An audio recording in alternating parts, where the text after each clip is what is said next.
Before you step foot into the classroom for the first time, it would be wise to make sure that you are fully prepared. In this video, I will go over some tools that I found essential as a substitute teacher. You will need reliable transportation. Schools are depending on you to show up on time. If your car spends more time in the shop than on the road, you may need to make a set of backup plans for when your car is not working.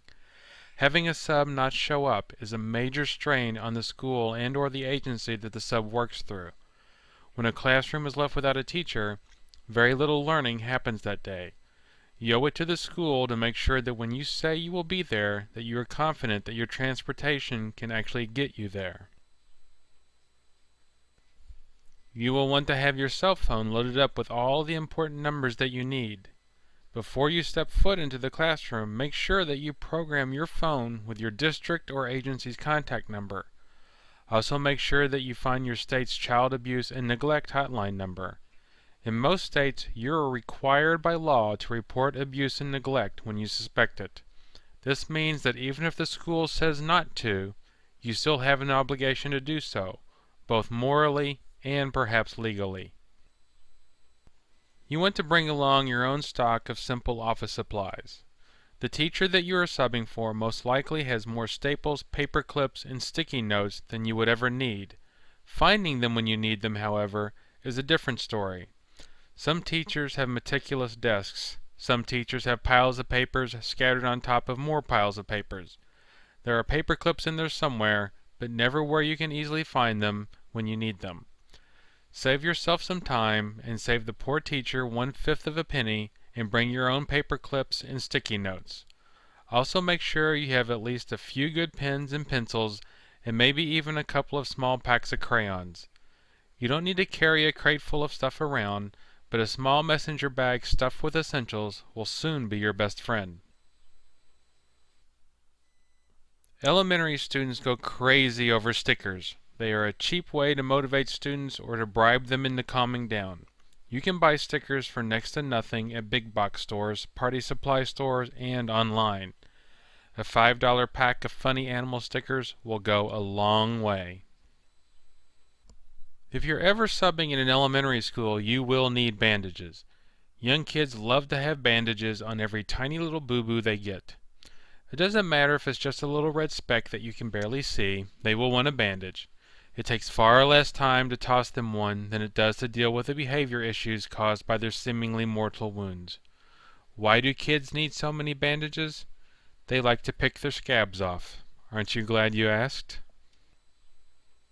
And please note that bandages are one of the few things you can give to kids and still get away with it. However, the list ends there. Never give a kid medicine. Never. Even if the medicine is in their backpack with an official note from the Surgeon General of the United States. Don't do it.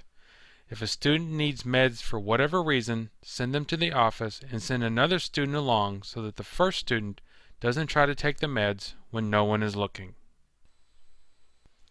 This covers everything. No aspirins, no allergy medicine, no anti-itch ointment, no antiseptics, no antibiotics, nothing. Ever. Yes, it's a hassle to send a kid out of the classroom so the nurse can give them their meds, but it's a universal school policy. Violate it one time and you will never be subbing again and may face legal consequences. Remember how bad school lunches were back when you were a kid? Well, they haven't gotten any better.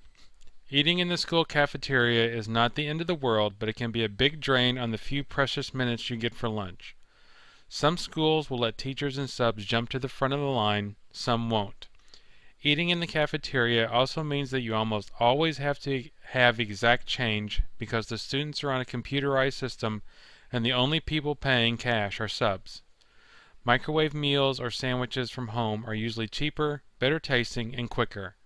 You only get about 25 minutes for lunch. Why waste it standing in line? You also want to have a water bottle. There will be many days where you will be talking for hours on end. Make sure that you have a water bottle so that you don't get too parched. Staying hydrated is always a good idea, but when you are on your feet for 8 hours and talking all day long, it's not just a good idea, it's critical. And finally, you want to make sure that you have a pair of comfortable shoes. This one is really, really important. The wrong pair of shoes can turn an okay day subbing into a nightmare. Spend a few extra dollars on shoes with sturdy soles and good arch support. Your legs and lower back will thank you. That's a lot of stuff, but it is all well worth it. Now that you know what to bring, in the next section we will go over what not to bring to class.